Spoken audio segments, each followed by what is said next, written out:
In this guide, I'm going to show you how to fix PS5 error code CE-100002-3, so just follow through with the guidelines provided.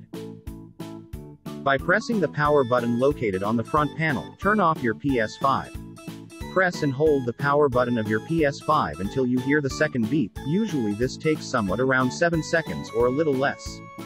Connect the PS5 controller to the console via the USB cable, and press the PS button. Now you have entered into the safe mode. Just select option 1 that says, Restart PS5. Method 2, Automated Software Updates. Go to Settings. Select System. Select System Software.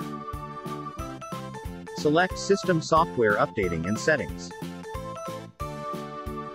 Next, select Update System Software. Your PS5 will then check for new updates. PS5 will automatically update any issues. All you have to do is wait for your CE-100002-3 to be fixed. Method 3, remove and reinstall the game. During the process, don't forget to turn off your console. The fix works because every time you download the game, it includes the latest version.